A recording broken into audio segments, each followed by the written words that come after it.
This conference will now be recorded. They were telling us we were outside, but somebody told me that it was 3,000 credits to get a bar. 3,000. Okay, that's what you said. Because I said to him, I said, it's probably 1,000 this year, then you would haul it out. And maybe not. That's what somebody told me to get down there. Really good deals, and that's why I ended up getting seats, which we saw for $44. I'll get out of here in a second. Oh my God, don't lie. Or they were way cheaper down there than Colin. Oh, yeah. No, you know, it's that trigger warning they put you on now when they have flashing lights that you may have a moment. I may be having a moment. Like that, kind of. We were like higher, but like right there. So we Yeah, could I still think see. everybody's in. They gave us seats to move down here, and they were crappy. So we actually moved back to our room.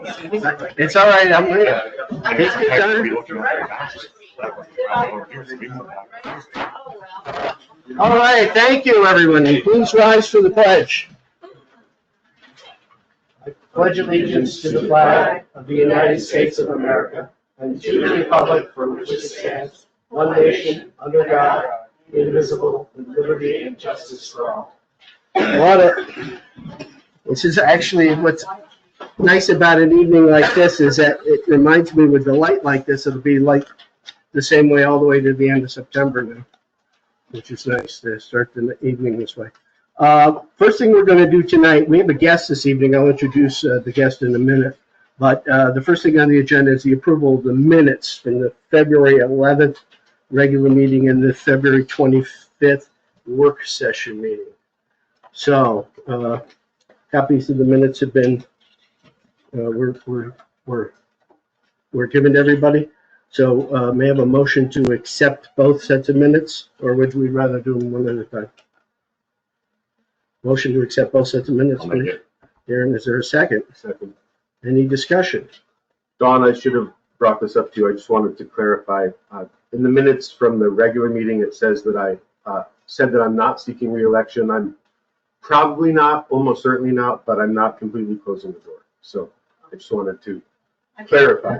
Okay, sorry for not bringing that up to you privately. Thanks. Okay, no further discussion. All those in favor? Aye. Opposed? Carried. Okay, so tonight we have Dan Kelleher. Dan Kelleher started as the CEO of Roost this past year in 2024. He replaced Jim McKenna, who'd been there a long time and whom many of us had known. Don't worry, I'm going to get up now. So you can have the floor. Dan, we asked Dan to come down and talk to the board and to the public about Roost, what they've done and what they hope to do in this year. So he has a presentation, and I'm going to give the floor to him. Do you want me to turn the lights off? Yeah. John, just go. No, thank you. Thank you. Okay, now I do you. Can I block you? There. All right. Well, thank you all. Oh, jeez. Thank you all very much for having me. I'm very excited to be here. Wilmington is actually, I grew up in Albany, but Wilmington is actually the first place in the Adirondacks that I visited. My parents would take us up to come ski White Basin. We stay at the Wilderness too, in here in town. And then, it's why I chose to go to Plattsburgh State, was to be close to White Basin mountain biking. And then when I moved here, I really got a sense of community, realized I moved to the right place. And I remember there was one day we were doing trail work. Most of my friends I made, my first friends I made, doing trail work with Beta, Barkley Trails Alliance, on the Hardy Road trails. And I remember there was one day we were building this all-in trail, which was all those switchbacks. And probably 30 people showed up at 9 a.m. to help build those trails, which was awesome. It was a sign of civic spirit. But after lunch, we're all tired. Another round of volunteers showed up. And they were handing out beers on the way up the trail that everyone had been there all morning. And I think at the end of the day, 50 different people were probably out there building trails here in Wilmington that day. I think it's that sense of community that makes me happy to live here. And I think it's that sense of community that we're trying to preserve here in Wilmington as we manage the tourism and recreation economy. So our organization is mission driven is to do just that. We're in the business of making people's lives better. And we do that by managing and diversifying the tourism economy so that we can have income for our residents and great resources for the people who live here. And we're also results driven. And we are proud to say that since 2012, Roost has helped add nearly $528 million of annual visitor spending to this region. And that's really important because that's what supports all of our local businesses. And here in Wilmington, we know that 34 cents of every dollar spent in the town is spent by someone who doesn't live here. And roughly 59% of all local business spending is coming from visitors to the region. And these visitors also support key industries like restaurants, which get nearly half of their revenue from visitors, grocery services, and gas and service stations, all of which receive roughly 10% of the revenue from visitors. And this also supports the people who live here. Roughly 25% of the people in the town of Wilmington work directly in the tourism industry. And if you compare that to a typical New York town, that's roughly 39% higher than other communities across New York State. As a former economist doing economics, we call that a location quotient because you always need to be bringing in money from outside to keep your town running, right? If you spend money on gas, well, some money leaves the town to go where the gas came from. So you always need to be bringing money in, and that's what tourism is doing. But we also want to be community driven and hear from the public about how we're doing. And every year we put out a resident and business sentiment survey. In 2024, we had roughly 750 results from across the region. And this gives us a chance to hear if we're doing well, and we're happy that in aggregate, 84% see tourism as having a positive impact on the community. But we also get to see where local businesses need help. On this slide, you can see that most businesses say they need help in May. That's when they're staffing up for the summer, but the summer visitors aren't quite here yet, so their expenses are higher. The revenue isn't there to match, and so we hear from our business community where they need help. And then we also want to hear from every single member of the community. And we put questions in there to learn about the negative externalities that may be impacting people emanating from tourism. And I think it's no surprise to anyone in this room or anyone that isn't living in a cave that affordable housing is the key issue facing this region as identified by the people who live here. Additional negative externalities related to traffic, overcrowding, loss of community, which can feel a bit amorphous at times, parking, etc., are all externalities that we hear from the public we need to work on mitigating. And so in the past year, a little over the past year, we created a new position called our Director of Economic Development, and that person is very much involved in what we call destination management, so managing the place where we live so that benefits all the people who live here and we don't have significant externalities. And one of the core focuses of this position is housing development.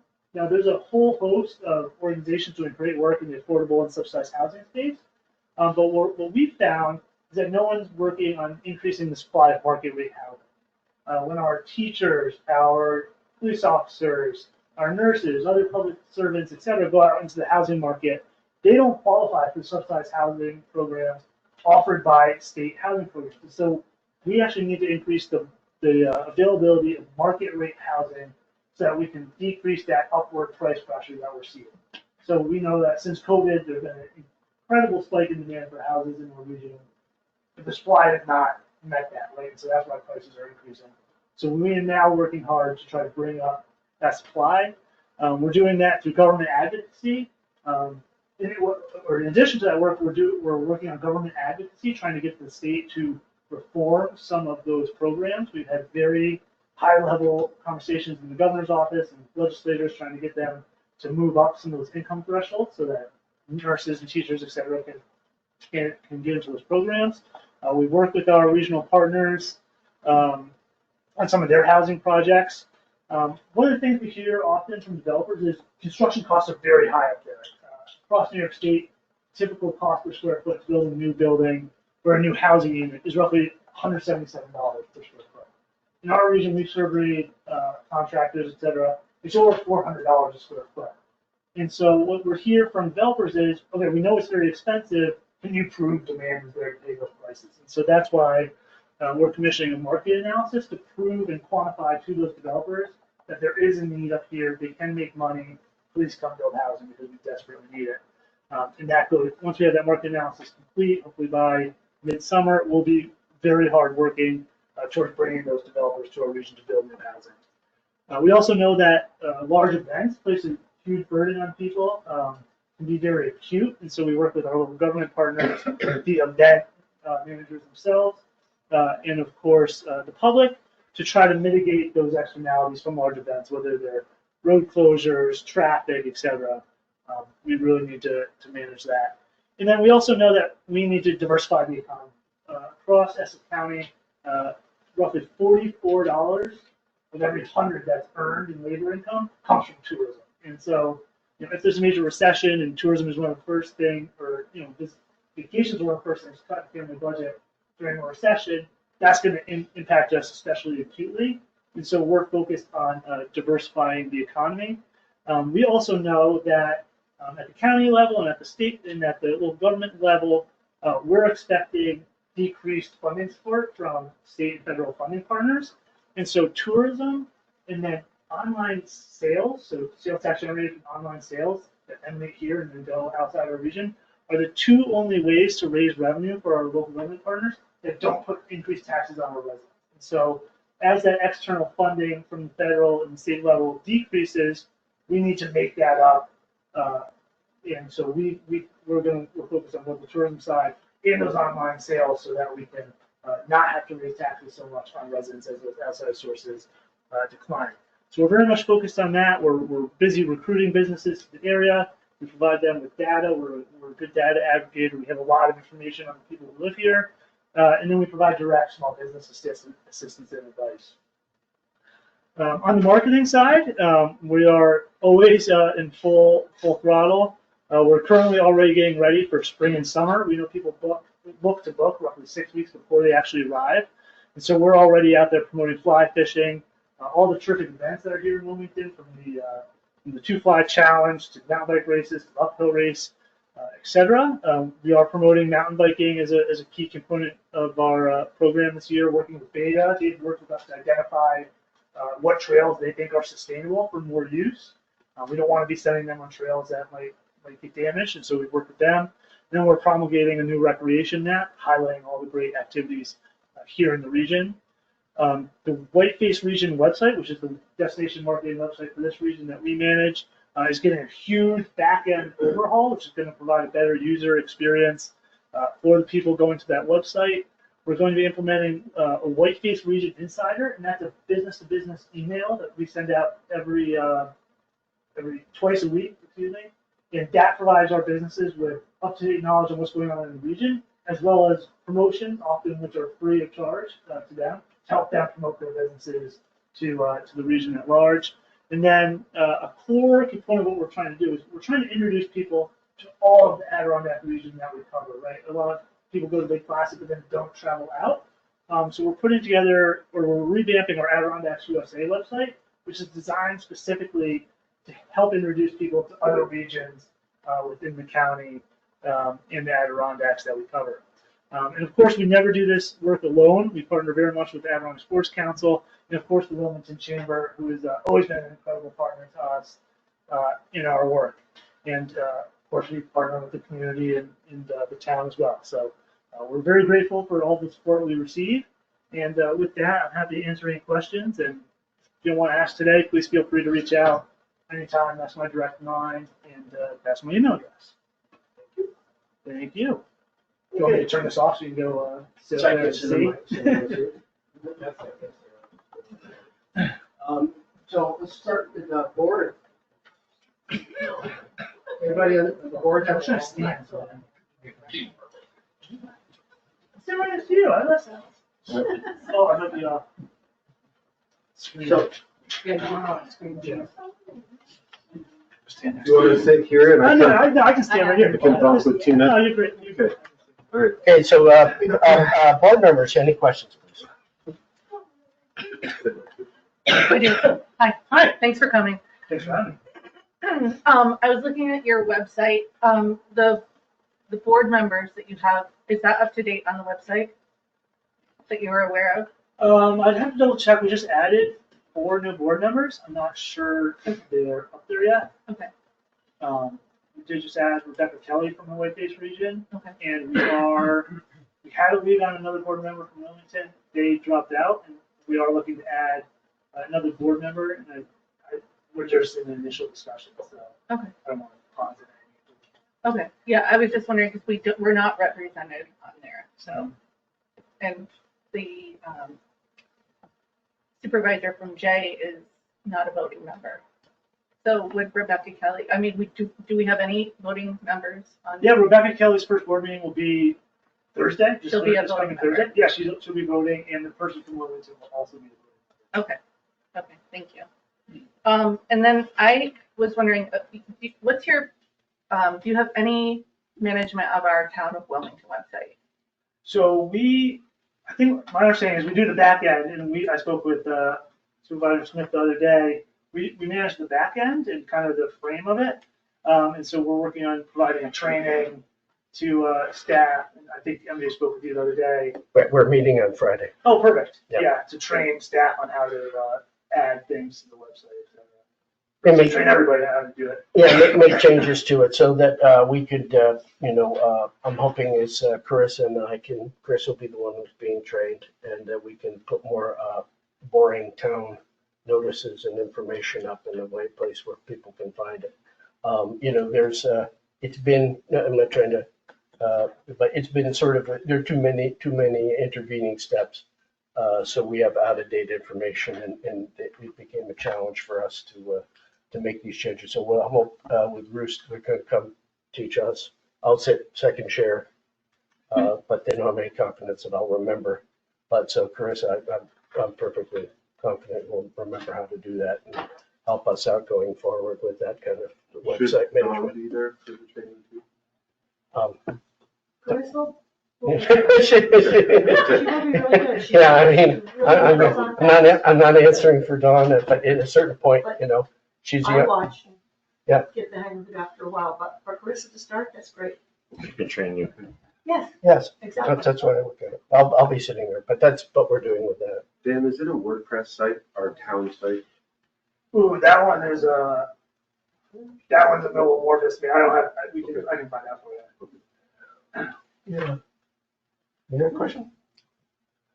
I had one, so give me a moment. Anybody else have a question? I have a few. Go ahead. So we tend to sort of hem and haw and go back and forth about what we can and can't spend bed tax money on. Mm-hmm. I know North Elba does spend a lot. The past 2 years, they've spent, just doing the math here in my head, like 30,000 roughly on their fire department and ambulance. Is there any reason we couldn't spend bed tax money on those types of things? So so just so everyone knows, so the bed tax gets broken up into 3 pools. There is the roughly 38% gets distributed back to the towns for initiatives that improve the quality of life for residents. 5% gets retained by the county. Then 57% is reinvested through us to keep the visitors coming. And so that 38% we call community tourism enhancement funds, and that's the bed tax you're alluding to. And that fund, those funds are not meant to go towards operating expenses, but to go towards fixed, capital costs of things that improve the life of community members. And we don't audit that. We don't look at what you do. But I can totally see something that, your rescue services help everybody, right? Right. And so that seems like a reasonable expense. Allocation? Yeah. Okay, thank you. Thanks. Sorry for the long-winded answer. Just It was wanted a to- good answer, actually. Okay. It was helpful, thanks. Other than tourism, I'm glad you brought this up because tourism does wax and wane with the economic winds. What do you think we should look to as another backbone of our economy in this region? Yeah, I think craft manufacturing, getting some of these smaller businesses and helping them scale. So say someone, I'm trying to think of a good example. I think DAC bars, which is made in the town of Essex, right? They make these they're like energy bars or granola bars. And she has several employees, but trying to help businesses like that grow and reach new markets and expand, rather than trying to go out and recruit new businesses, helping these smaller manufacturers find new markets. There's other, like, say you have a potter or a weaver or something like that, a wood craftsman. Helping those people reach new markets is certainly an opportunity, and if they want to grow their business to scale, like I think that's the low-hanging fruit. And that's something that we're going to be looking at is how do we help on the Roost end, how do we help them with online sales so that they can find their customers? I've got one more, and that's easily one of the top 5, it's probably one of the top 3 concerns community members in Wilmington have are property taxes. And it's been controversial in the board and the community, and I wonder if you'd be willing to meet with me so we can talk about ways that Roost can help Wilmington. For example, just there are things related to tourism that the town pays for that put a strain on town departments. Mm-hmm. I would like it if Roost helped more with a lot of those things. And I would like to sit down with you and go over some of those ideas. Sure, always happy to sit down and chat. Yeah, sure. Anybody else here? Can I ask, take Sure, questions? yeah. Take questions? Okay, questions for Dan. Anybody got any questions? So, yeah, I do have it kind of works off of Tim's question, because you said that you're looking to diversify the economy. Mhm. And that does seem kind of vague. And, aside from the idea of promoting online businesses of people doing granola bars or whatever, do you have any ideas? So in my background, I've opened a couple businesses. One, we were actually making robots that manufacture prosthetics. We were manufacturing those robots right in Lake Placid. And there's not really a great factory that makes sense to locate here. What you need are people who want to live here and are willing to leave money on the table to open their facility here. And so I don't think it's necessarily an industry-specific focus, but a people-specific focus. Finding people who have track records in entrepreneurship, have track records in finance, and trying to get those people to start businesses here or expand them. Our challenge is we are farther from major markets than other places to do business. Our energy costs are higher. Our land costs are higher because they're limited. And so we just have a basic cost of doing business that's more expensive than, say, Albany or Plattsburgh or Watertown or Syracuse. And so you need people who are willing to leave that money on the table and reduce their profitability in order to enjoy the quality of life that we have. Sorry, it's a little. No, yeah. I get it, but so that's your image of diversity. Okay. And also at the very beginning, you said that 34% of the visitors are, 34%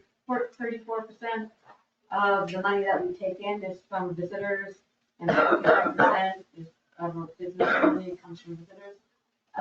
Is that, those visitors, are they just part-time? There's a lot of people who are just second residents here.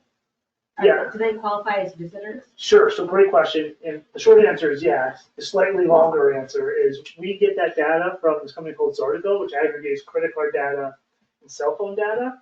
And so anyone who doesn't live, and what we did for that study is, if they live in Essex County, they're not considered a visitor. If they don't live in Essex County, they're considered a visitor. So if they're a second homeowner and their primary address is Teaneck, New Jersey, they're showing up as a visitor. So that's second. Yeah. How is that data, like, where is that from? What is that based on? So, So most this gets a little, sorry, was there a question? Well, no, I was. Yeah, hold on for a second. Yep, just answer Tim's Yeah, so question. Zartico is somehow, I don't know the exact answer. So there's an opt-in on your cell phone where you can say I'm okay with you tracking me. And then somehow they're able to tie that to credit card transactions. And then they know where you are. And we can see, you can't see it in real time, but we can see if they travel around, like if you spent money in Lake Placid and then Wilmington and then Tupper Lake and then Ticonderoga, we can see all of that. What is Zordico? Zordigo is it's a travel data platform designed specifically to track credit card transactions in a spatial way. How would it capture local spending? Because they would still see the credit card spending.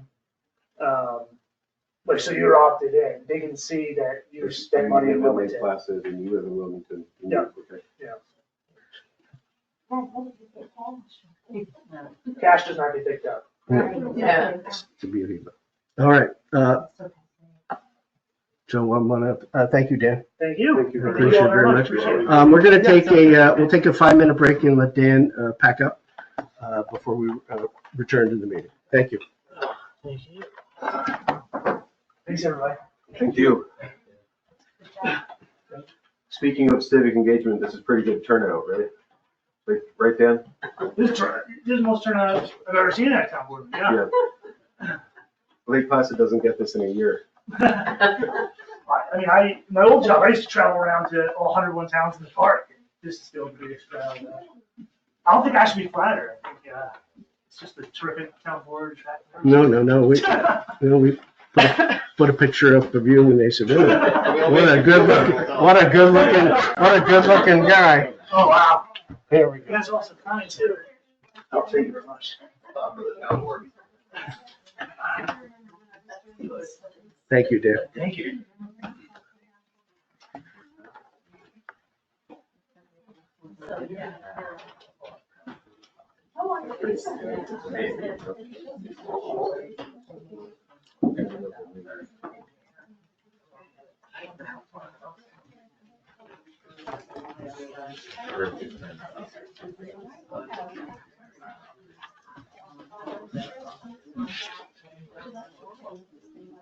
Do-do-do.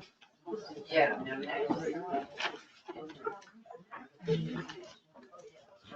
What else you got on the agenda? What's that? What else you have on the agenda? Oh, lots. We're gonna purchase a dump trailer. Oh, nice. Gonna buy, playground stuff.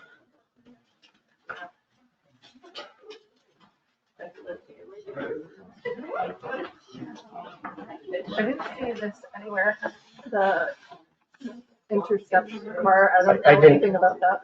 Yeah, it's this one here. I didn't see anything on the printer or whatever. No, I didn't. The partner, so you're asking about the bar company? Yeah. The partner and I, he was doing this, Jane of Boston, I think it was about it. So he had the idea for the company and then. It's called Fleet Robotics and Process. Yeah, it's a pretty good name. Pretty old people, sure. And, he went to 4 generations of machines, so it's something to burn off. Yeah, closed the deal 7 hours before I got there. Or sorry, 7 minutes before I got there. Wow. Yeah. Thank you all very much. Thanks, Thank you, man. appreciate it. Talk to you soon. Yeah. I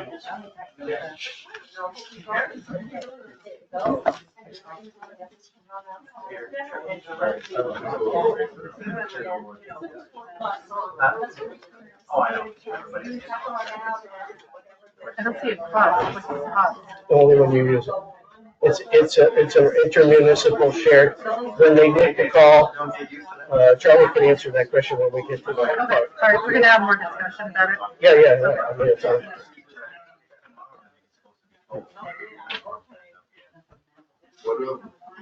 There's 3 of them. So,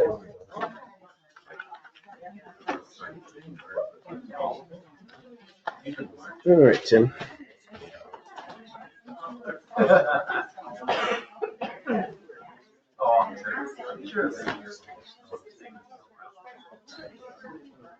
See. I think so, Sprinklr can figure out what they manage to pass. Decided to put it here called AP.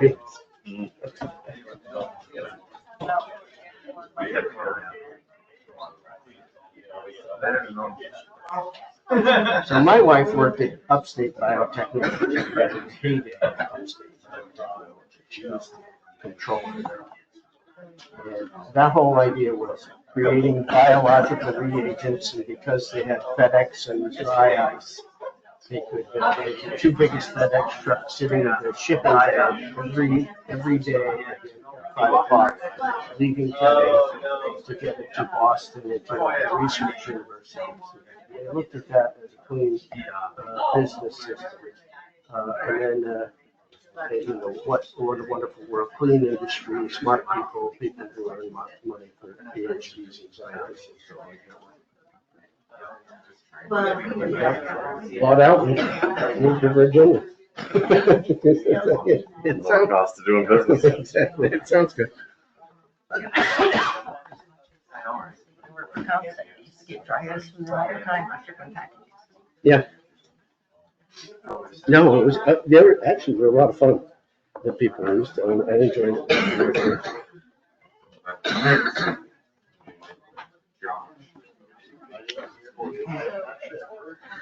Okay, thank you.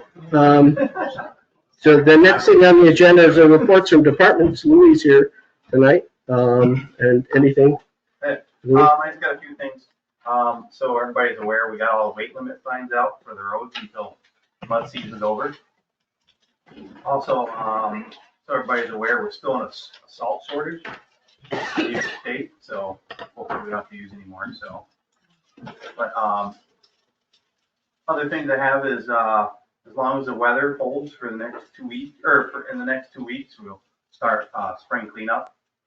If there's snow in the forecast, we sort of delay that, but, if it's good for the next couple of weeks, we might start. Also with that too, we get a lot of roadside fill. If anybody's interested in stuff, any roadside fill, just give me a call, I'll put you on a list and we'll get you some. We also patched all the potholes on the town roads. I called Essex County Highway and they said they will take care of their own, which I did a bunch on the end of this road because they were severe, so. On this road here, Yeah. Sure. But they said they're gonna take care of theirs. And the only other thing I had is we talked about last month overtime. And I got the total for this year so far.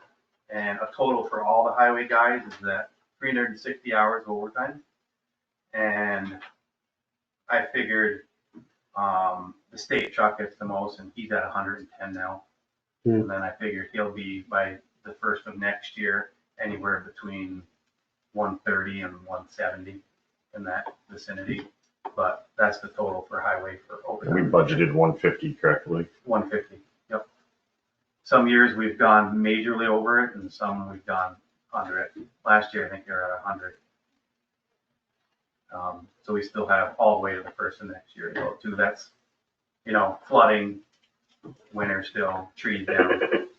December. Yeah, we're due for a couple good more snowstorms, so Oh. don't get too excited. All is praying. Yeah, so. Board questions for Louis? Okay, thank you, Louis. The Water and Codes Department, they submitted written reports. Ed has submitted the number of gallons produced. Water District 1 at 2,006,176 gallons to Whiteface is 22,400. The daily average is 174,500 for the District 1, and for District 2 is 8,000. He has done his sampling, his speedy samples, and continues to, do routine. He will give us a report. He gave us a report on what he would like the board to do with any reserve funds that are left over. He wants to apply them towards his down payment for the next truck and things like that, but we'll get into the details of that when we're doing the end of the year reserve stuff.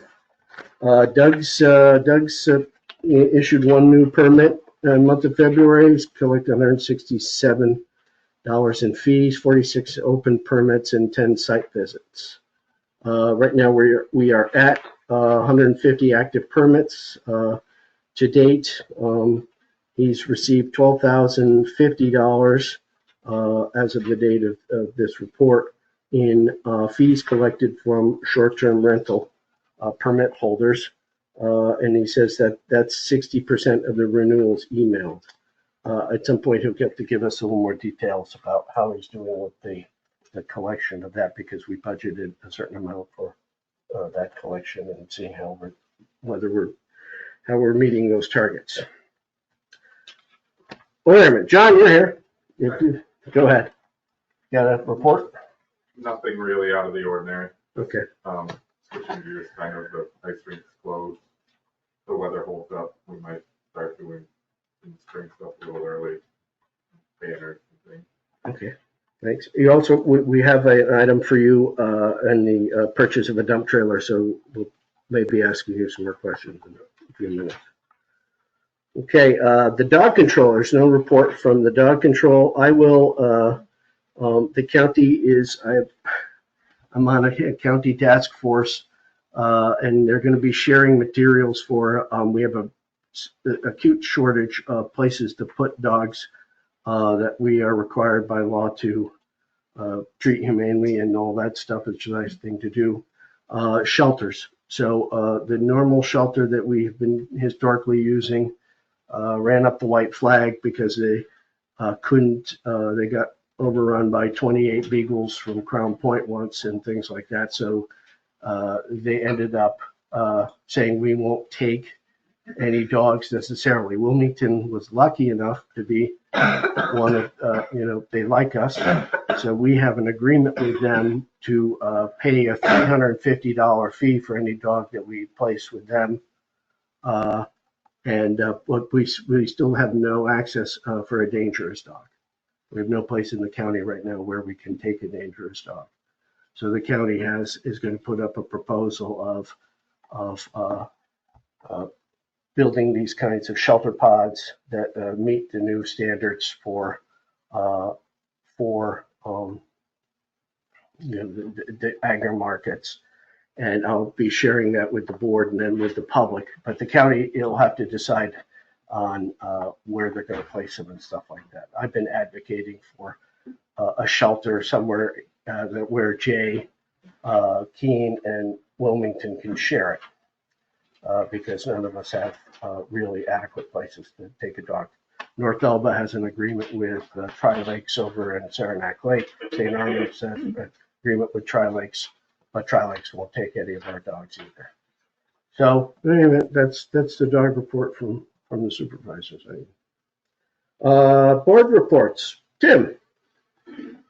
Okay, thank you all for coming. Appreciate it. Start with the youth committee. They've raised, I believe they've raised more than nearly $12,000 at this point. The ski program went well. 10 kids participated. They're really looking for more people to get involved with the youth committee, and they want me to really stress that. They really need people to either volunteer, ideally volunteer to be on their board, or even just volunteer to get a little more involved. Their summer program, they're looking to go to 3 days a week this summer. They again stress that they really would like it if the town had some kind of transportation, because they'd like to do, on one of the days on Fridays, they'd like to do out of town trips to like the that coaster at Mount Van Hovenberg and High Falls Gorge, things of that nature, or even Santa's Workshop. They would still need transportation to go anywhere. They'd like the town to help advertising with the summer job. And most importantly, they'd like to be added to the agenda of the work session. I'll make a note. Thanks. Thank you. I'd like just to do a resolution expressing our condolences to the family of Kim Hoover, who's a lifelong community member, whose parents were very involved with the town and whose husband works for the town. I'd just like to express our sympathy to her family. Tim makes a motion. Second. Can we have unanimous second, please? Unanimous second. Thank you. Thank you, Tim. Thanks. I have I'll be as quick as I can.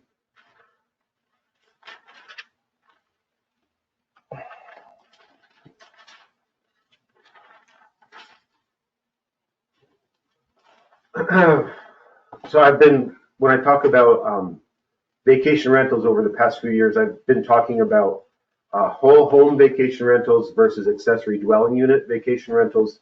And in reading the Daily Enterprise's coverage of Saranac Lake, I realized I really should be talking about hosted versus unhosted and differentiating that way.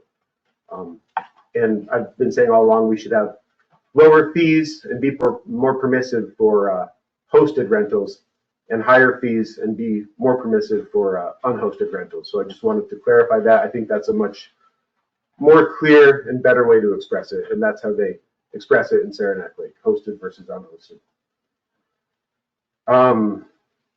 For those who weren't here last month, I am really my main focus as a board member the next couple months are going to be getting up or down votes on zoning amendments, on 4 zoning amendments. One that addresses dumpsters outside of inns, one related to space of retail establishments, and one related to clear cutting and screening. Clear cutting and like the limit,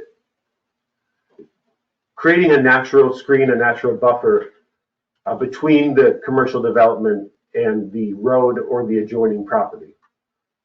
Currently, my suggestion is 30 feet of a natural visual screen. We've talked a lot in the past year about the town Facebook page. And for those who don't know, which I'm sure a lot of people don't know, Faber is now managing that as well as Nicole. And hopefully that will clarify a lot, and hopefully we can get the meeting agendas posted up there, and that'd be a good way to get information to the community. You have the floor, but can I? Sure, yes, Talk about please. that? Yep. Okay, so one of the ideas with us getting better access to our own website is we will post the meetings. I mean, the proper place to post our stuff is really our own website. I've always thought Facebook was kind of a stopgap measure because our website was so inadequate. So the other thing I'd like to ask is for permission to have Carissa also have access to the Facebook page, because she would be happy to start posting those important notices for the town and things like that. I'm hoping to do this at the same time. So we get the website, we get the Facebook, and then we'll get back on track with that stuff. So if that's okay with you guys. I have no Put her on objection. Is this a resolution? I don't think it needs to be so Does it formal. need to be? So formal, I'm just letting you know that that's kind of what I'd That's like good. to do. Good. So that's it. That's just a quick response. Finally, Nothing else. I think the town's going to improve their website thanks to us. Here, UPS guys here. Did you, I didn't want to It's Bill. click on mute? And they just shut it off. hi, Bill. You can turn it on and off itself, apparently. Okay, that's fine. But I have to tell you a story I heard of somebody getting out and at a Zoom meeting, and they got to hear all sorts of things. It's just, try to avoid those awkward moments. Okay, so Tim, what else? Finally, just assessors. I mean, unless there's some other plan, we really need 2 assessors. And as far as I know, I've been the only board member really pushing that as far as trying to get the word out that we need to get 2 more assessors. We need 2 more assessors. So, Well, we need 2. I can tell the board now that I have somebody who's interested, and Good. I'm hoping to have this person meet with us sort of in an executive session, probably not tonight. And then we can also discuss, we have a volunteer, somebody, is a volunteer, they'll be paid something, but, and that's fine. It'll solve what I think is a short-term solution, perhaps, for what would eventually, it's still going to be a chronic issue for the town, because the standards required by the state of New York versus, the willingness of ill-paid locals is going to be a challenge for all towns. Glen Haven. Right. So I do have somebody who wants to meet with the board. Great, that's great. And just for anyone here, if you're interested, there's, even if that one position is filled, there will still be another position. So we really would like to get a full group of assessors working for the town. And this is just a general question, does the job still entail going and visiting houses frequently, or is that? Devin was out today with his orange hat and his orange stuff. He had somebody from the county going on visits with him. That's my report. Thank you all. Thank you. Darren? Not really a lot new to report this month. Most of what I brought up last month, we're going to talk about later in the agenda as far as landfill, dump trailer, Yep. a few of those things. I thought I saw Colin here, but he is here. We've had a few meetings on the Music Fest, and that seems to be moving along pretty good. Maybe we can give him a chance at some point just to say his things. Because we didn't, even though he's not really a department, we usually give him a chance to. Yeah, you can invite him right now if you want. Colin, do you want to say anything about the Visitors Bureau? Just plug sure. the events I'm and the always ready. community dinner and stuff. I'm happy to, yes. Thank you, Darren, I appreciate that. The town dinner, March 23rd, is currently sold out. I am going to meet with Megan this week to see if we can get some more seating, and if that happens, I'll let you know when that becomes available. I'm looking forward to meeting the newer residents that we have coming. We have, 7 new couples, so 14 new residents total, and honoring our Citizen of the Year right next to me. And hanging out with people like, that I know. So the next thing is the Adirondack 2 Fly, and the food vendors and bands have been secured for Thursday night. The registration website went online last week. An email blast went out to former participants today. Social media went on it last week. Bruce is helping with the design of the poster of the 2 Fly, and that should be coming out soon. Thank you, Dan. We'll be seeking sponsorship soon for that. The uphill races registration is open. Bike race has 78 registered so far. Foot race has 4. Meeting with the Sports Council and Bruce tomorrow about the 100K race. That meets the day after, that happens the day after the uphill races. I've reached out to the favor for the town forum, the DOT, state troopers, Essex County Sheriff, ORDA, Wilkins Insurance in pursuit of launching this year's race. Posters are going to be going out this week.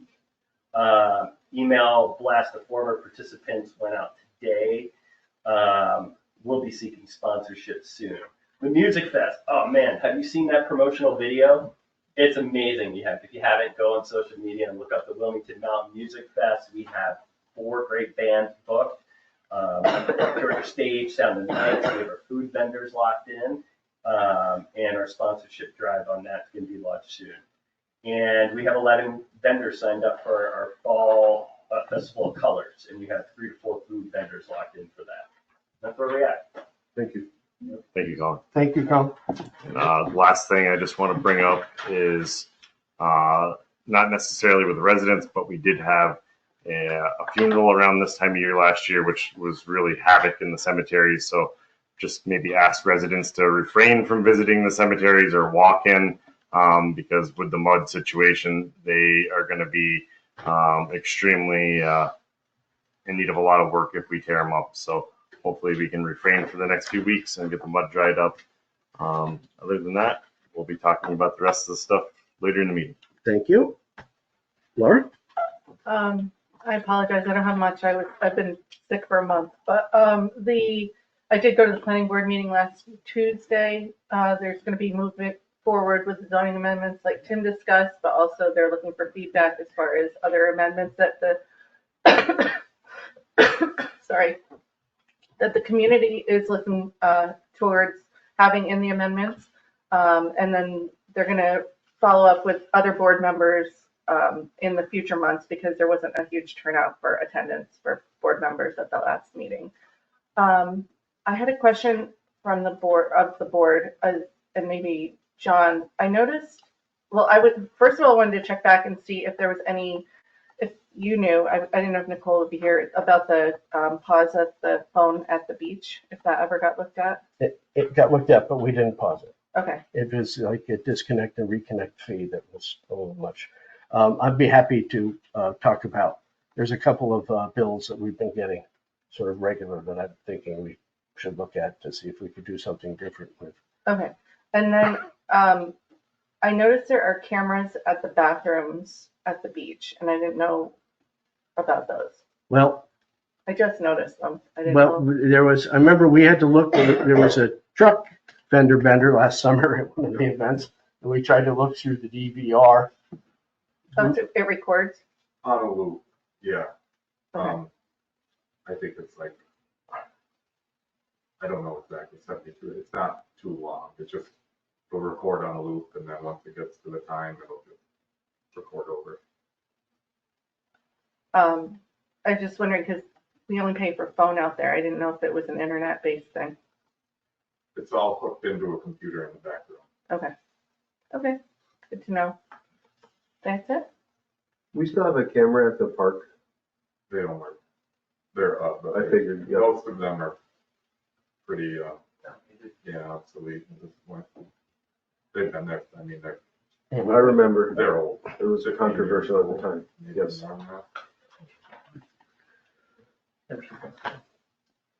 We should get one. We should, I don't know, it was pretty controversial last time. I don't know. There's a sign that says you're being observed or I mean, watched. Not at the Surveilled. park, but just at the park field or something.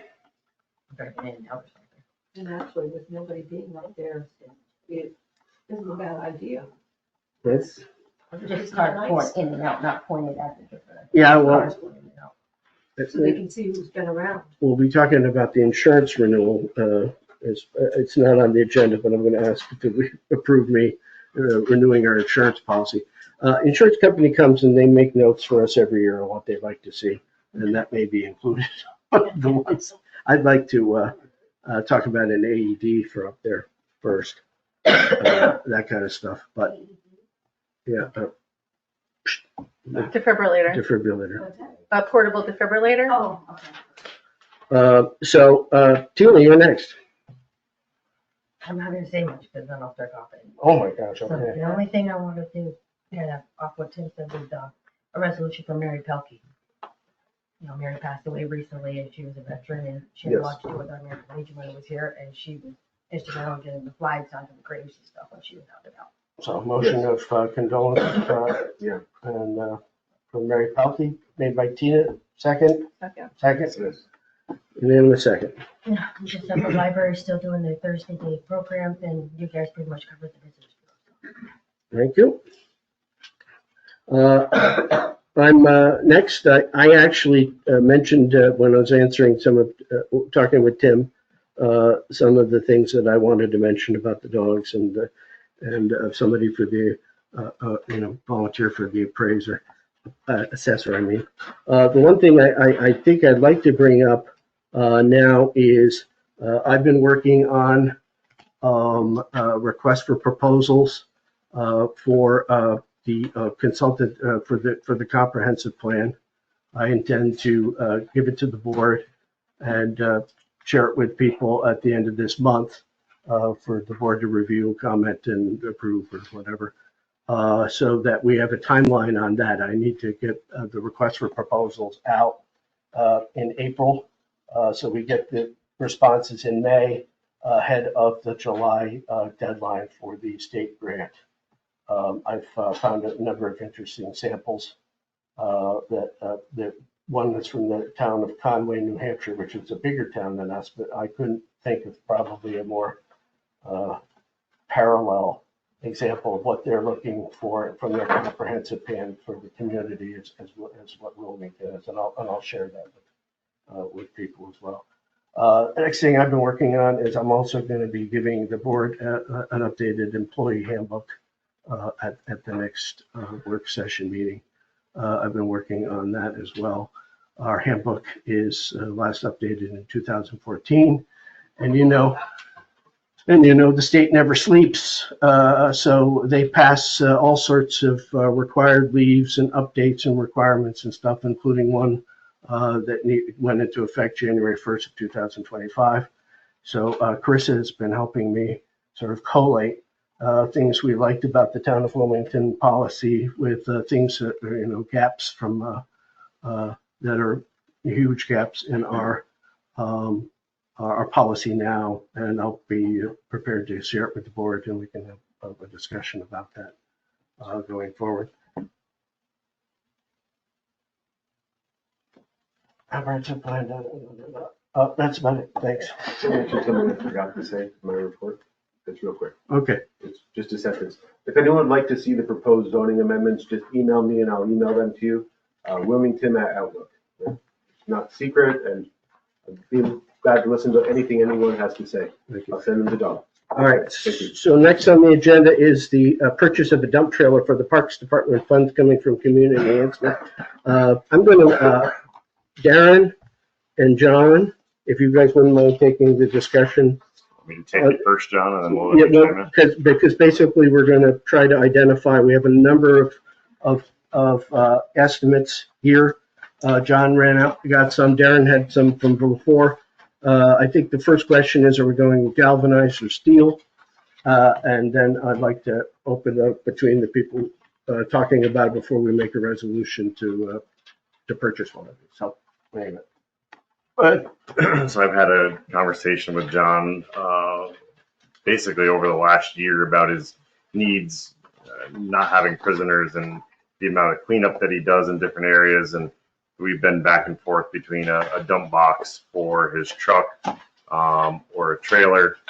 The dump box for the truck works well, but it also is limited in size. And if John has his truck and he's out of town for any type of thing, then that truck is not available.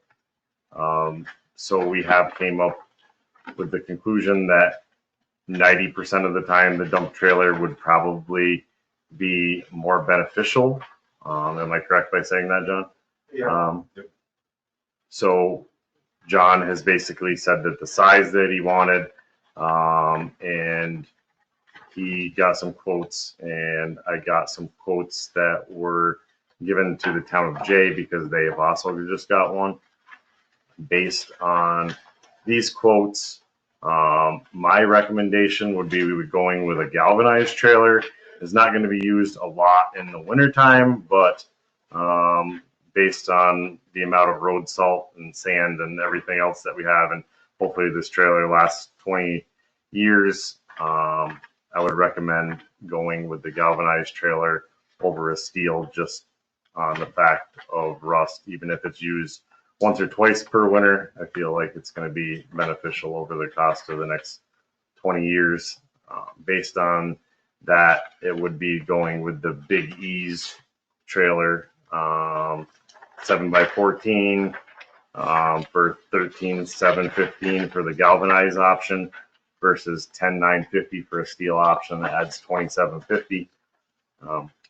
Then we can get John's opinion and see if he agrees and go from there. Yeah. Yeah. We got 14 feet, so we can fit both mowers if need be, if the other trailer's down. And, you know, we can haul a lot. You can just haul a lot more stuff. We can, a lot less trips. We can get our mulch in the spring in it. We can clean up the cemeteries and the beach and everything there, you know.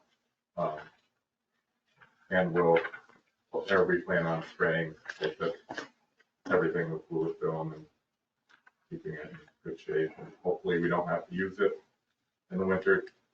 But if we do, the galvanized option is right on to go. Okay, so Darren's made a motion that we accept and order and purchase the Big E's trailer and equipment with the galvanized option for $13,715 with funds coming from community enhancement funds. That's the motion. Is there a second? Second. Second. Okay, any discussion or questions? Simply that, does anyone know how much unspent community enhancement money we have? roughly. Roughly is good, yes. Yeah, we have enough. I know we have enough. We have 20 times the cost of this, roughly. But does anyone know roughly how much we have? No, no one knows. Okay. The motion and the second, roll call, please. Yes. Darren, Yes. Laura, Yes. Tina. David. Yes, carries. Thank you. Now, last year we have budgeted $17,000, I think, for playground equipment. What's happened now is we have a sale, and I'd like to have the board select what they think we'd like to purchase for it. There may be something slightly more, but we can amend that. But if you want to look at that, those are sale items. Those are new. Whatever it was we were looking at last year may be included in this. But if we can get a little something more, it's on a sale right now for the $17,000 we budgeted. I'm all for it. So whatever the board would like to do, make a selection and we'll go out and buy it. John, have you looked through this? I don't, maybe briefly. I went through the older catalog when we had picked something out a while ago. I would go with John's recommendation. I don't have opinion.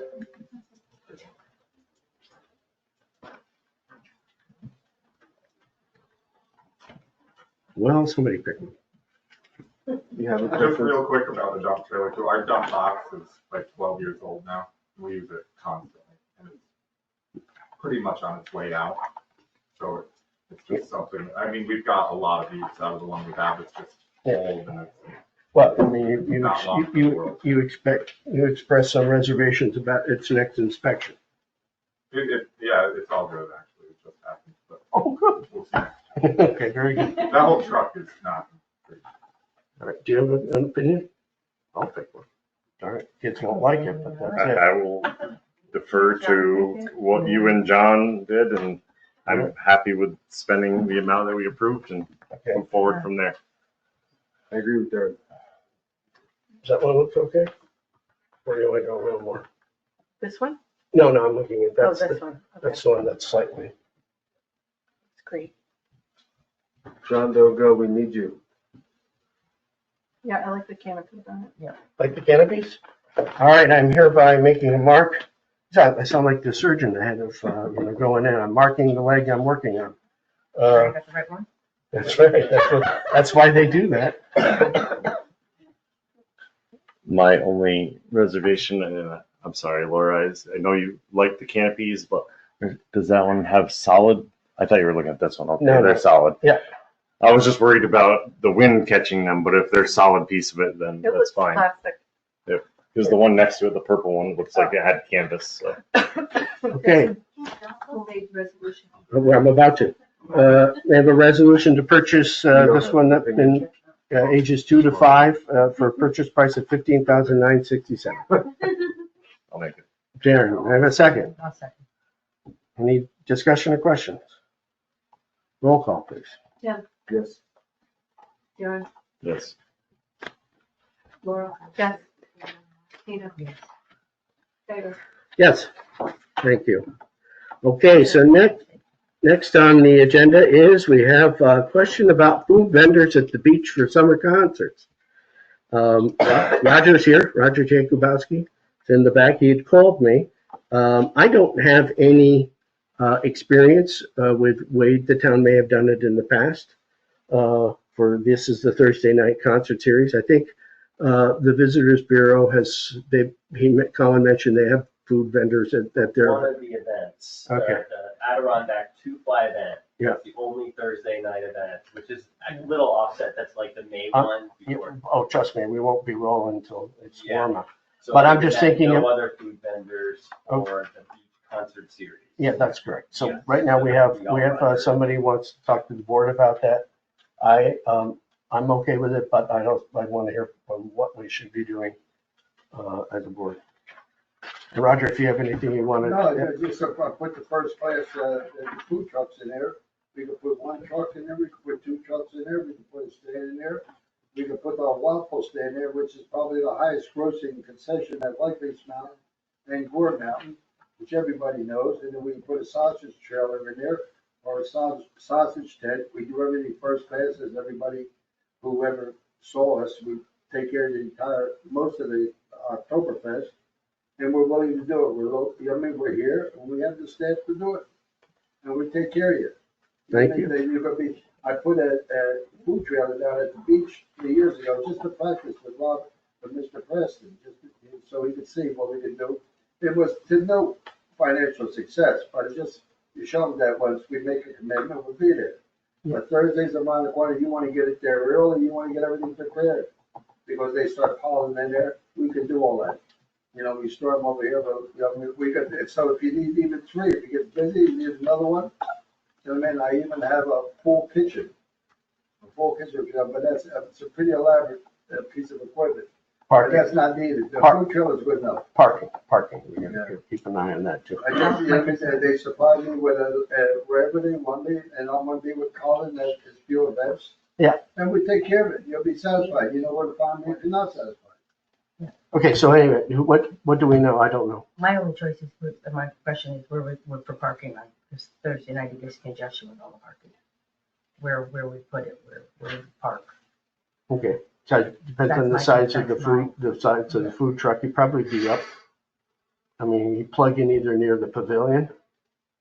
If you need, needs power. Do you need Last power? time I plugged in right alongside the bathroom. That's where I plugged in. up by the bathroom. Okay, fair enough. It's just, yeah, I don't have any That was the easiest. record. That was easy. Okay. Go ahead. Anybody got any comments? I don't have a problem with it. We basically have allowed it in the past, and it was first person to ask was basically the one that we granted permission to allow to set up. I think the area beside the bathhouse is the best because it doesn't really impact parking, but I would not want 3. I think we should definitely limit it. No. to 1. After the, ride to the river stuff in the parking, I don't want to. It's a small beach as it is. Okay, so you have thoughts? Anything? I don't have a strong opinion. I'm not crazy about it, but I don't have a strong opinion. If we do it, there should be a fee. My opinion. Okay. So Roger, can I talk to you again after, I don't think we will make a resolution Yeah, tonight. you adjust. Sometimes you might see, you might be busy. You might want 2 trailers. You might want another food truck. You can take it up or take it down, any way you want to. 15, 16 I'll be at least. easy. You'll be for that. Okay. So what I'll do, Experience, we were there next to the bathrooms already. right, well, That was probably the best place to be because the electric's right there. so, And the water's right there. so I'll get back in touch with you. I'm going to try to figure out a little bit more about what the board would Okay. like to see. And so we've had a discussion. Thank you. I'm sorry, I have one more thing. Go ahead. We have had food trucks, go in front of the planning board before.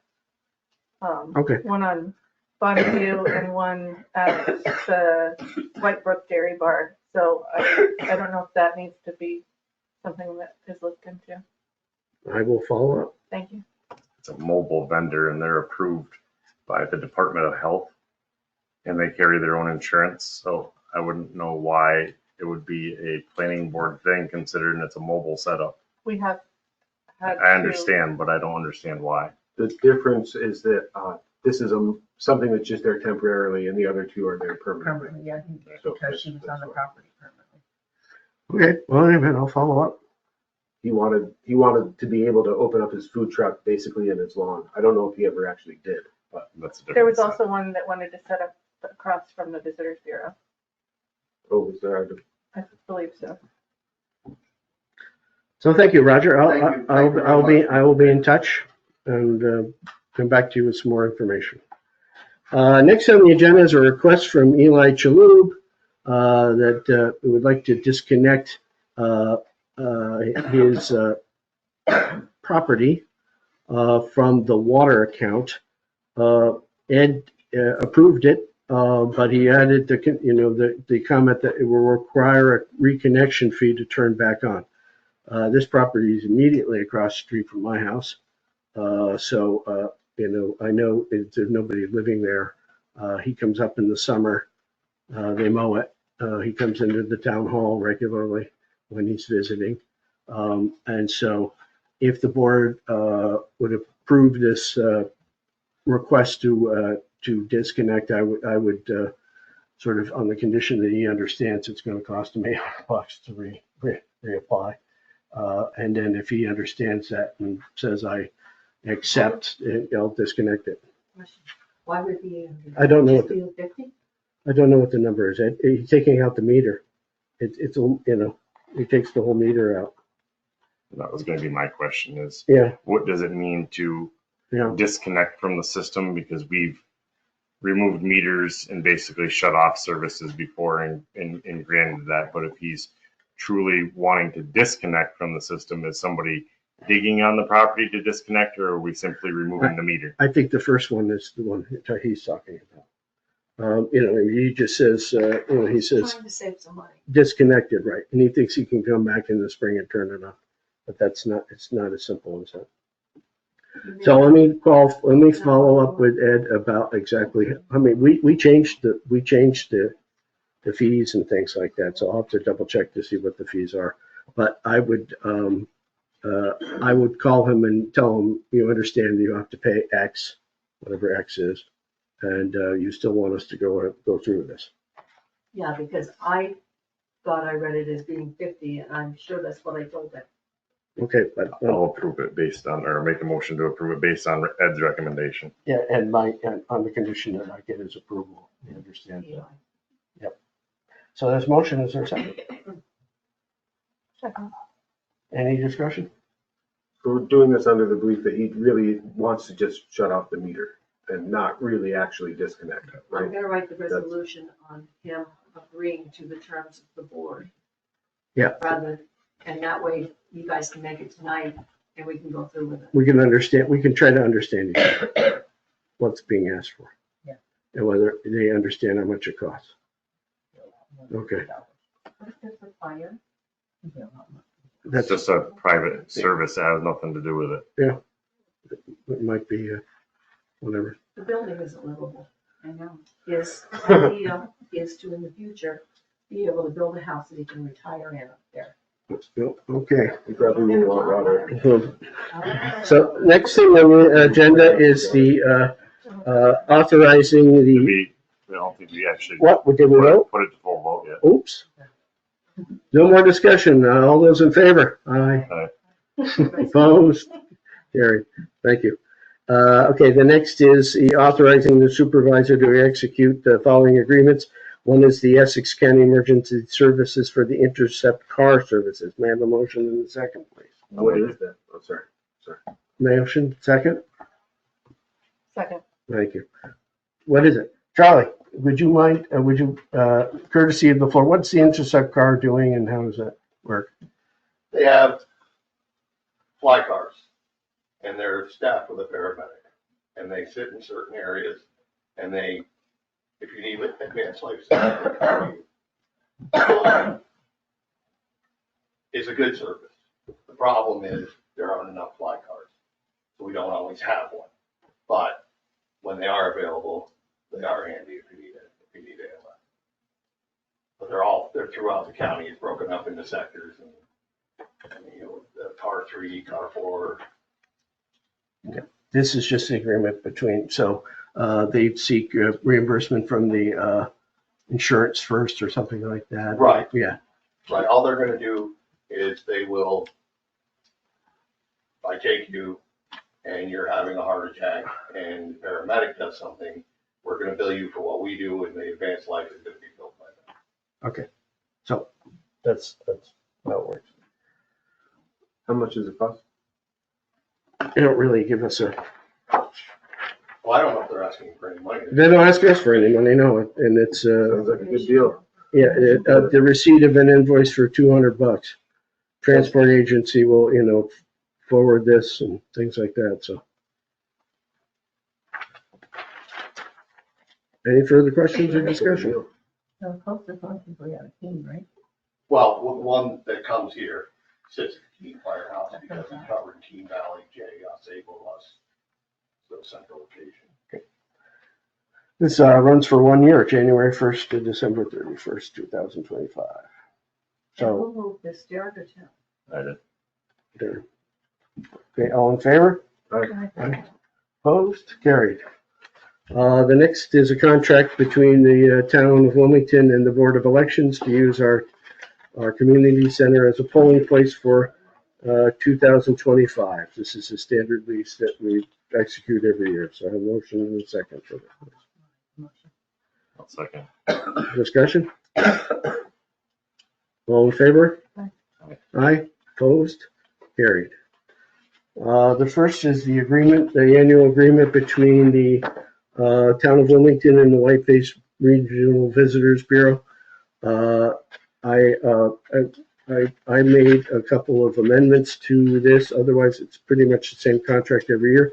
The amendments that I made were about the hours that the minimum hours that the town expected the Visitors Bureau to be open. And the other part I added was all that insurance stuff that is on Schedule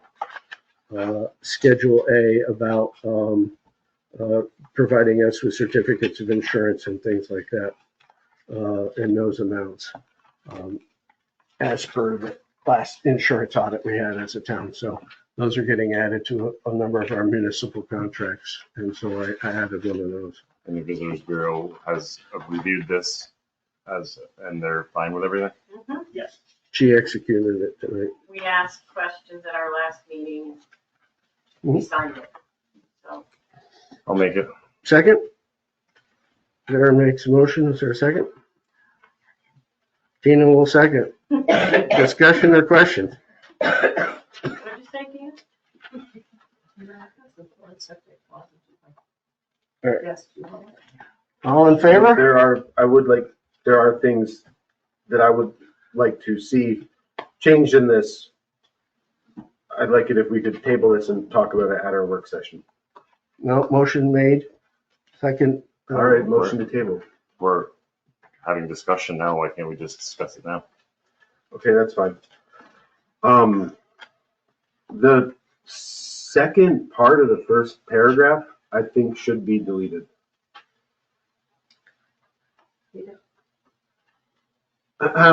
Maximum utilization, I would just end it at providing for the promotion and publicity of the town of Wilmington, and just period there. The rest of it, I don't think it's necessarily true. I think it should just end with publicity of the town of Wilmington. What does the rest of it say? They don't. Okay. Maximum utilization of government facilities by visitors, convention, and conference groups for the benefit of government and the taxpayers' interest in the maximum use of government in the community's visitor-oriented facilities.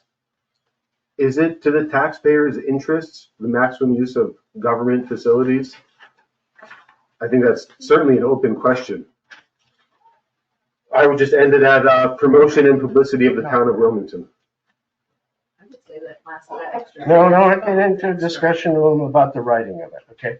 This is a form that's been adopted by this town consistently over the past number of years. We want to set up a committee to rewrite the contract. Let's do that next year. Let's not hold up.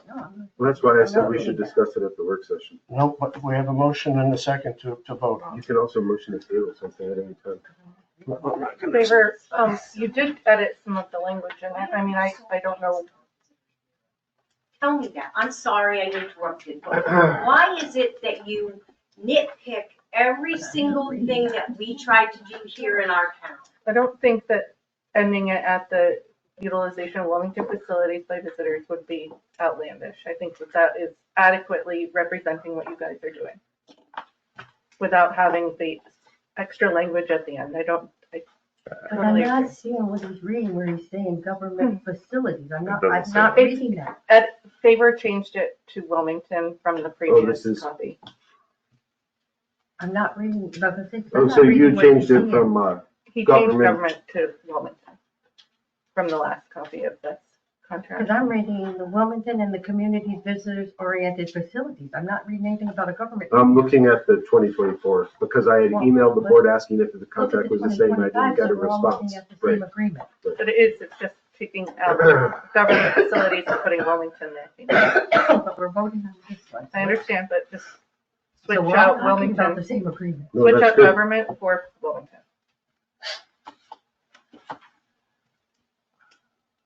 I think it would just end at the first I'm Wilmington not in or favor the of second Wilmington. changing the, No, I'm just, just. Oh, I'm not against the Chamber of Commerce, as I said. It is the town, I mean, the town sends $150,000 a year to Roost in bed tax money. The town also contributes heavily to the Chamber of Commerce. the town doesn't send any money there. The town does send No, $150,000 occupancy tax sends money there. We do from the not town of send, Wilmington. we do not send $150,000 out of the town. Don't What make happened it to the sound like that. decorum I was hearing so much? So, yeah, So I that- can just be Well, I interrupted. just Stop.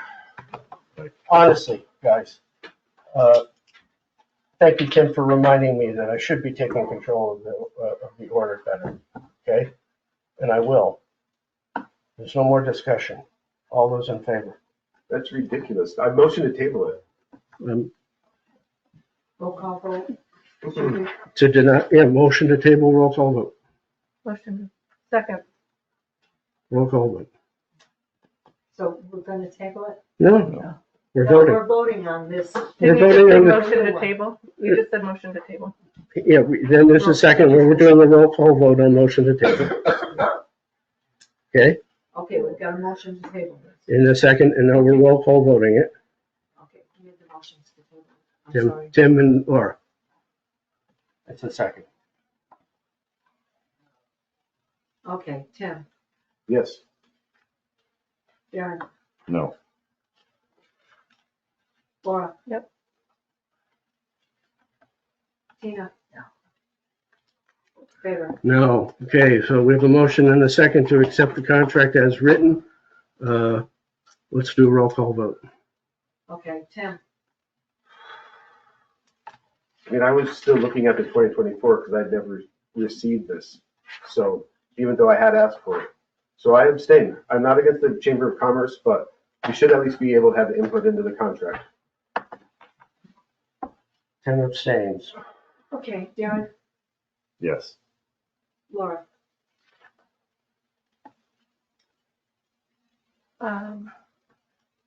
No, I motion to table, no.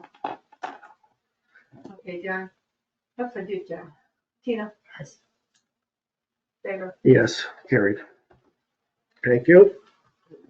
So this is not on the agenda, but I have a renewal, an urgent renewal of our insurance contract for next year. The insurance date starts March 15th. And I'd like to authorization for from the board for the supervisor to sign the electronic consent and anything else that they need to have. The premium has increased by 1,000 some odd dollars, so it went from, let's see if I have it written down somewhere here. I do. So it went from $57,895.13 to $59,612.96. And then we have a cyber insurance premium quote of $1,139. What we did this year was we really went through the inventory list pretty well. We increased our deductibles from $200 to $1,000 to help reduce the premium increase that we were expecting to get. But apart from that, though, we're working on also, but I don't think we'll ever be able to afford it, a policy that might cover our dam in case of loss as well. But I'll have to report back to the board on that. The dam is basically bonded for $900,000, and if it gets wiped out and it's not a FEMA reimbursable event, the town will be out of dam and will also still owe the $900,000. So if insurance can help possibly cover against a loss like that, however remote the loss is, I want to explore what kind of options the town may have under the circumstances. So that's a motion that's on the agenda, but I would request that we consider that resolution so I can get this authorized and bind our insurance agreement for next year. I don't have it. We don't have this, right? That's right. No, I just got it in this afternoon's email. So I just got the quote today. So It's urgent? you have to have it by the 15th, and we don't have any other meetings.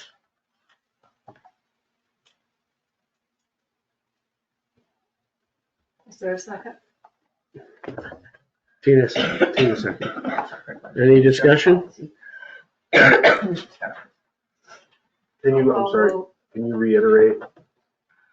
Please reiterate, since we don't have anything to look at. So we know what we're voting on. This is, we are using the same insurance company the town has used. It's NYMER.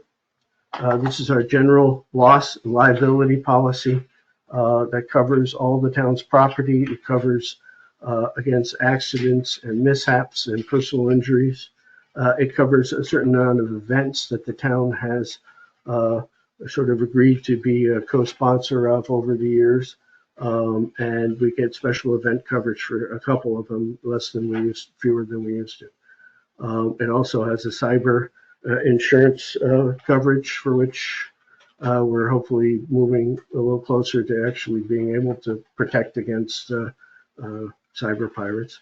The increase in the premium was from $57,895.13, which was last year's, for the main policy, to $59,612.96, which is about $1,000 some odd dollars, an increase in premium. What we did this year to help keep the premium down was we elected to increase our deductibles from $200 to a $1,000 deductible. And then also we went through and made sure certain properties of the town were covered that may not have been covered before in the past. We have an interest in the library. We have an interest in the Visitors Bureau. We have all sorts of vehicles and things that no longer were on the previous inventories and things like that. So we did quite a good review of this. The time is short because of the way we're trying to shop it out to someone else, but we didn't have enough time, so we went back to NYMER. But hopefully next year we can shop out a little sooner. Thank you for that explanation. Okay, so that's a motion and a second. Any further questions or discussion? I have to. He's been working on that. I'm working on that. So the dam requires, New York State has an emergency action plan that needs to be reviewed and updated every year, and then there's an annual certification. I've done that, and the insurance companies want to see that we've done that before they'll start, going around looking to see if anybody will underwrite the risk. So I did that because it needed to be updated anyway. Our dam will be inspected by the state sometime next year. The controller just issued a report, an audit of the New York State DEC that showed that the 500 and some odd Class B dams, which is our dam in the state of New York, only 100 of them ever do their certifications and stuff like that. So, we're getting Wilmington back in among a minority, but primarily because I want to see if we can get an insurance. Sure. We've never had coverage on the dam, so it's never been a part of this policy. That's just something additional that Faber was working on. That's all. Yeah, I'm just seeing because now that the town's on the hook for $900,000, maybe they would pay a claim towards that. Maybe not. But if we don't have anything like that, then we will never get anybody to help us pay it. Roll call vote. Yes, please. Tim? Yes. John? Yes. Laura? Yes. Tina? Favor? Yes, please. Thank you. So next is the old business, the fund balance policy. I think Tim mentioned that. I gave everyone copies of the the fund balance policy that I submitted last year or something like that. I don't anticipate we can get too far with the discussion. What we need to do is we're going to have an updated report. We have to file what they call the AFR now. It used to be AUBUBA. And so Nicole and Kathy Pearson have been working hard to make sure that the numbers at the end of last year are correct. And when we do the AFR, we'll have a board meeting to review it. And that will be the basis upon which we can look at what the actual fund is at the end of the day and then make decisions on. The fund balance policy is just an expression of the board that we would like to have X in a rainy day account, generally speaking, because we don't know what's coming down the road. We're not sure we're going to get paid by the state, all sorts of big question marks. And so towns will try to find some golden number that they'd like to see in the account, and they'll feel comfortable at that point. Because if the fund balance gets too low, they don't feel so comfortable because some big bill comes in. So like Jay has $1 million in the fund balance. Keene has a heck of a lot of money in the fund balance. I'm just hoping that Wilmington can sort of set like a benchmark about what we would be comfortable with as a fund balance. And that's what that policy's about. But we'll have better numbers probably, hopefully at the end of the month, so we can go through that stuff. Talk about Eddie's. What's that? Can we talk about Eddie's because he has a request in here? Yeah, go ahead. Talk about Eddie too, Chris. So Eddie did, and this is something that we have done every year.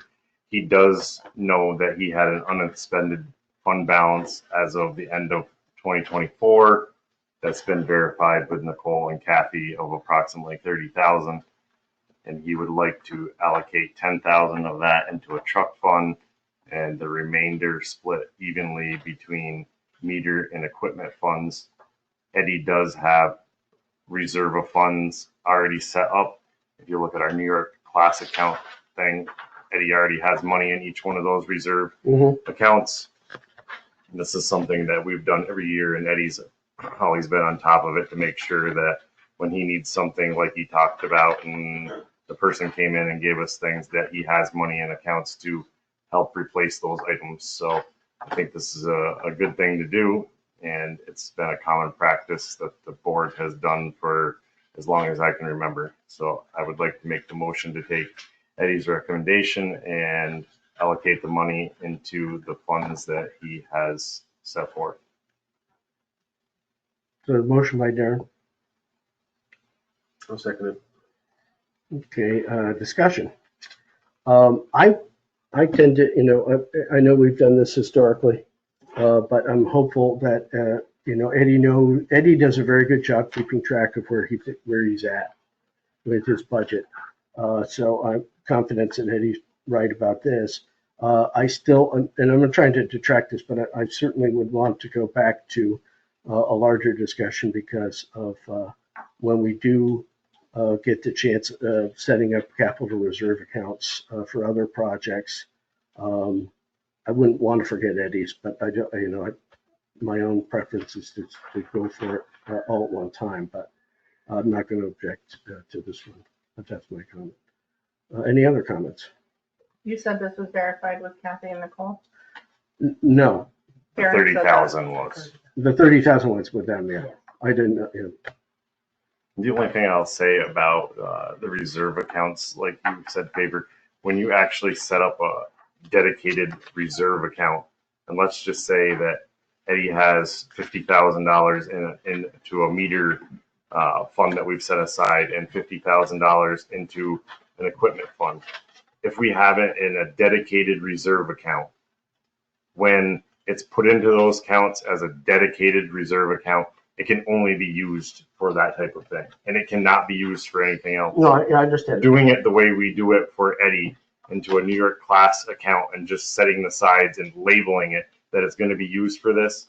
Let's just say that Eddie has equipment breakdown and it ends up being 59,000 and he only has 50. He can borrow 10,000 from his meter fund and not have approval. When it's a dedicated reserve account, you can't do that. That money can't be touched for anything else. So that's the only reason that I'm hesitant on doing it that way. No, I hear that. I hear that totally. I mean, I'm just, I will be probably going back to that because, we may want to set up capital fund for the homestead housing stuff, and how the board wants to go forward. Certain circumstances, it would work well. Yeah, and we can make those, on a case by case. I don't want to tie the town's hands at all myself.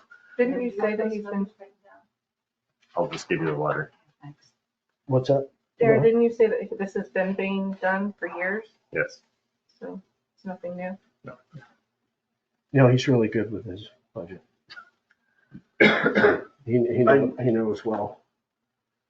Okay, go ahead. Yep. And typically, and we don't have the final numbers yet, at least I haven't seen them of and that's what Favor was talking about. They should be, have the final numbers after everything has been paid, because sometimes invoices come and quite late after the first of the year and they're still paid out of last year's budget. It has been common practice to even do this for, say, John, and we say, all right, $5,000 of general fund balance is going to be put towards a truck fund or a lawnmower fund or whatever. And that has been done in the past. Unfortunately, the past few years, we've kind of gotten away from that, and I don't really know why. And, John's truck is now 4 years old, maybe, John? Yeah, I think so. And we don't have like $200 in an account, and I think that's kind of crazy of the town. So hopefully we can get back to that even for John's and start taking a little bit of the fund balance and putting this aside. So just as a little bit of background information. This should be the last set of vouchers that we have. Hopefully. Yeah. Roll call vote. Yes, roll call vote, please. Tim, Yes. Darren, Yes. Laura, Yes. Duck Works, Yep. and Tina. Favor. Yes. Okay, so that was put on. So the next one is I put in, we omitted this at the organizational meeting, and I probably spelled his name wrong in the resolution, but I'll fix that when we get there. It's a resolution to us to basically continue to use Miller, Mannix, Shackner, and Hafner as special counsel for specialized areas of legal practice or litigation. Their rate is $260 an hour, which is, I think, reasonable. And you see the email that I attached. I asked him at the end of February, and he replied to me saying that we don't really need evidence. The agreement that we signed last year hasn't expired. I just wanted to confirm that. And then the town would reserve the right to hire general legal counsel as they arise. So that was omitted, so we have a motion to accept that. Make it. Laura makes it, Darren seconds. Any discussion? All in favor? I'd like to see the town really solicit bids, basically. We don't have a town attorney. We didn't vote on that at the organizational meeting. I think we'd be well served to have a attorney in the region and at least get proposals from attorneys in the region. So I'm not crazy about this. It's not horrible, but I'd much rather see the town see if there's any regional attorneys interested in working for the town. I think that the last town attorney didn't want to go to court, so that was an issue. We should have a town attorney who's willing to go to court and is willing to deal with zoning. And maybe that attorney doesn't exist, but we should at least see. This isn't for a town attorney, this is for a special attorney. Right, because apparently our current, we don't have a town attorney, so this is just someone who deals with zoning. But shouldn't we have a town attorney who deals with everything? These guys, if I may, yes, also helped Devin out an awful lot with the small claims assessment review challenges that we got because of our revaluation. That attorney, I happen to know, is also the attorney for many municipalities in our neighborhood. When the planning board gets sued under Article 78. So it's a specialized practice that they have. Mr. Shackner is an expert on zoning and planning, and he gives workshops to all over for people who are planning board members and things like that. So I think we do pretty well at $2.60 an hour to have such talent at hand to help represent us. I don't disagree with that. What is the plan for general town attorney? We'll wait till we have somebody. We'll Are talk you going about, we'll talk about your bidding process then. You call it whatever you want, but soliciting attorneys in the region who are interested, shouldn't we have a town attorney? Well, never mind that. So we have a motion and a second. All in favor? Aye. Opposed? Carried. Finally, not finally, because we do have the public. Everybody was in favor? Or speak now or hold your peace. Not crazy about it, it's not that big a deal. Whatever. Is that a yes? Yes, that's a yes. That's what I needed to hear. All right, so the final, not the final thing for, the second final thing for the board is the consideration of the transfer station fees. I gave the board a worksheet that showed, at our last work session, Darren mentioned that there was, Doug had suggested that we increase the transfer station fees to 20 cents per ticket punch. I went through the actual expenditures of last year. I looked at the revenues that were raised, and then there was a shortfall between the revenues from the dump fees and the amount that it cost us to run the dump of about $14,000, which was paid for from the general fund tax levy. So if we budgeted this year slightly more in terms of expense and slightly less in terms of revenue, if we increase it to 20 cents, I'm still trying to work out whether that will get us over the finish line in terms of not having to go to the levy to make up the difference in the expense. But it was recommended by Doug as a start, and Darren brought it up.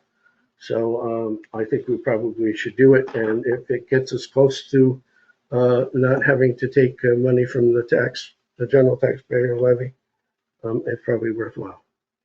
But it's just open for discussion now, so go ahead.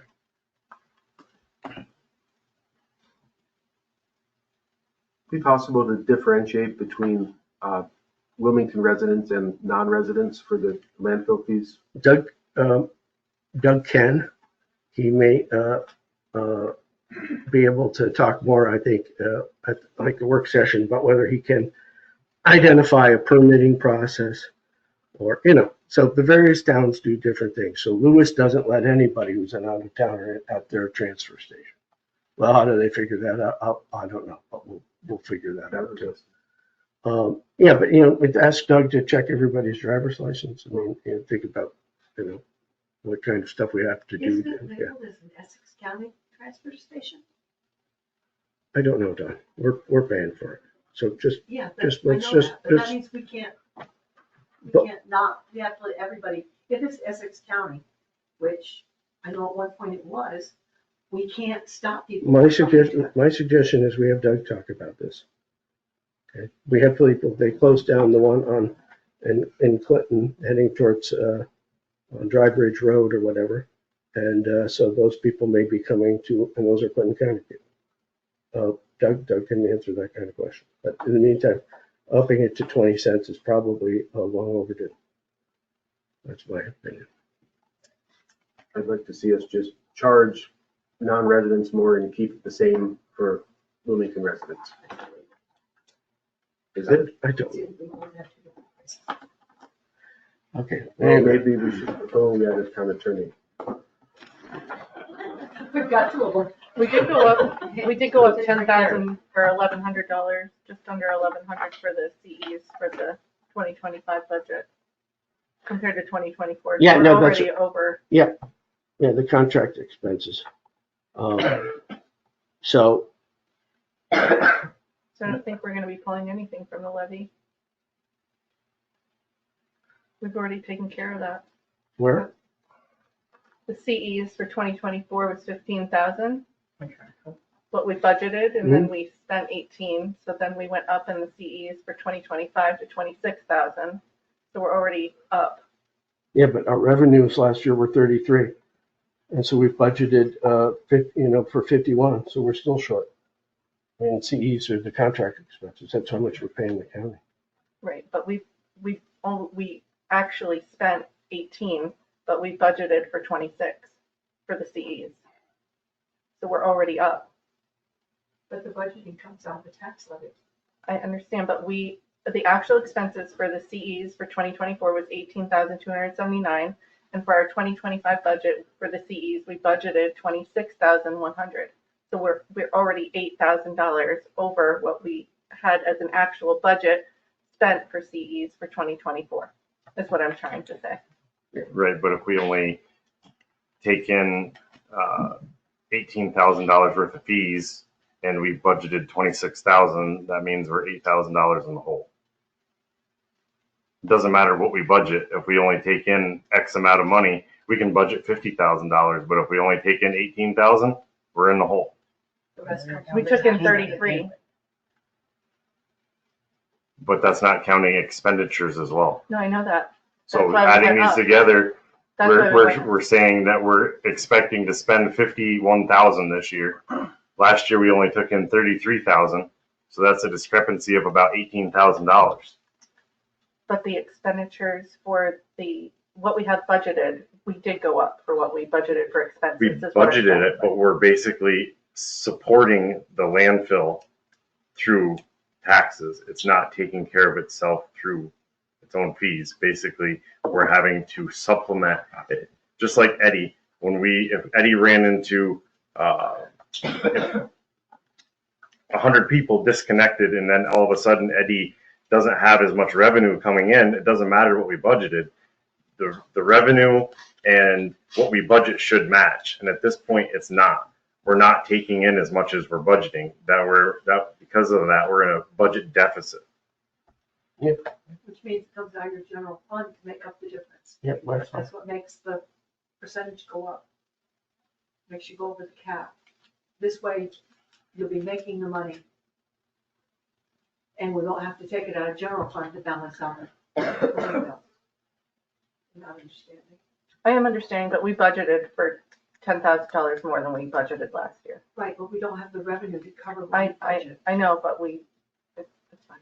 I'd be interested to hear Doug's conversation. Okay. I'm ready to vote on it and move forward because I don't see how everything that we do, we talk about, we know the right answer. The right answer is we need more money. So I don't understand why we always come back and, well, let's have another discussion. Oh, let's move another discussion. Oh, let's table it for another month to have a discussion. I think I'm going to make a motion that we vote on it. Motion made by Darren. I would like to see if it's even legal to charge out-of-town people more, and if we can do that and keep the fees the same for the town residents, that's what we should do. I'm not sure. It could be a burden on interstate commerce. There's all kinds of things that seem like common sense, but they turn out to be, for whatever reason, you can't do it. But it would be great if that's what we could do and keep the fees the same for the town residents. Let's just say we have 20% out-of-towners and we have 80% in town. If we're only charging the out-of-towners, there's no way that we're going to make up the budget difference. Well, it could be more than 20 cents. It could be 30 cents or 40 Well, then why would they go here and charge 3 times what any other town is charging? That doesn't make any sense. I mean, why would they come to our transfer station at all if we're charging? Right, when they can drive like that. Drive to Lake Placid or drive to Keene. Or don't decide the road. We said back up to buy the card. All right, well, Darren made a motion. Is there a second? We have to have 2 different cards. Is there a second to increase More work for him. the rates? I So would, now you're putting more work on him and you gotta buy more cards that more printed. effective, I would say that if I could suggest the resolution that we increase the rates at the dump from 12 to 20 cents, effective, let's say April 1st. So that we can, and then people who have all those old cards will still be honored.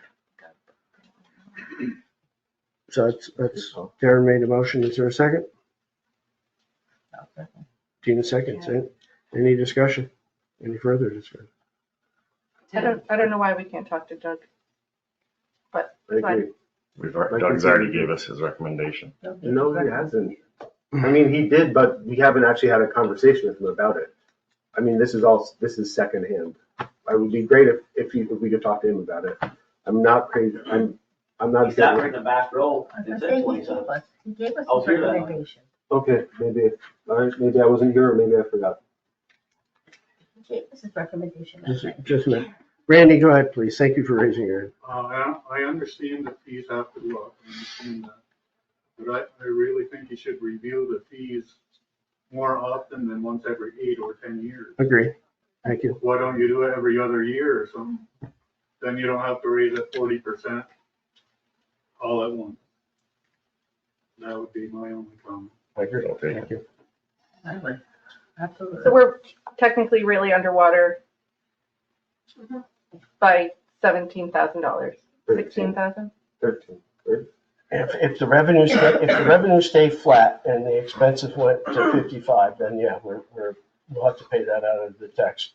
So the budget's 51 right now, and our expected revenue is 35. Correct. Yeah. Right? Yep. Roll call vote? Yes, it will be, please. No. Yeah. Yes. Laura? Yes. Tina? Yes. David? Yes. No. Thank you. If you're ordering new cards, and you have to go through the county, you have to do it soon because he's on vacation for 2 weeks in April. All right, I'll get right on it. Well, you said you want to start April 1st. Well, but as soon as we can. All right, so a motion to authorize the claims resolution, pay bills resolution, the claims audit. February 14th to March 11th. May I have a motion to accept that, please? I'll make it. Second, any discussion? All in favor? Aye. Aye. Opposed? Carried. Public comment. Sorry, guys. I may think about moving that up sooner. Go ahead. Anybody have anything you want to see? Please raise your hand. Nancy, please. I was wondering, Don mentioned something about county, as far as county goes, Essex County. Is Blackbrook is not in Essex County, right? That's, yeah. Not Clinton County. So why don't they have to go to another landfill in Clinton County? How are they allowed to go to Essex County? I think Blackbrook is split. Pardon? I think it's split. I think part of it is Essex County. Oh, I so couldn't that's- tell you which side, but I think it's one that's split, Okay, like yeah. Pleasant split. That makes sense, Don. So, do you think that's the reason why it's okay? Why, I think because they're paying. Yeah. Their own. Yeah, right. Yeah, I think it's like, Burning their garbage, resolution, just if it's allowed. Was that for the prepaid or was that for the audit? Or for the social? Like, there's nothing. For all of it. Yeah, you have to stay within your county. I know that. I know, I think it feels right, it's because people allow it, because I know we did it in Keene, we get, Wilmington J, Upper J, Keene Valley, Those are all South Central Club. But I mean, that's what we all get in, but we get all different towns. I think it's just wherever everybody wants to go. Is it all private people I thought that doing was their their private accounting, or is there companies going in there and, like, does Casella go there or? Oh, I don't think, no. Not And Casella. not Casella because they're too big, but the other one, Dara, do they go there? No. They're going to pay. So it's all private people who can't afford it, because they'd have the expensive Casella if they could afford it. Even twice a pound though is a very big, you know what I mean? It's not that bad. Most garbage bags are only gonna be 5 pounds if they're All right. recycling. And recycling, you're not charged for, Which is- you know, so. Thank you. Anybody else? Charlie? Just curious. That trailer you're getting, will that carry the snow blower tractor? Yeah, I'd have to measure it, but probably. So there is a possibility it might be used. Definitely if you took the arms off it, I just have to measure it, I haven't done like to express my condolences to Bill and to the McGreevy family. Thank you. Okay, thanks very much, everybody. Motion to adjourn. Make it. Laura made it. Okay, chat with her. You're out of control. Of course. Of course. I thought we taught you better in the firehouse. What's that? Longer being recorded.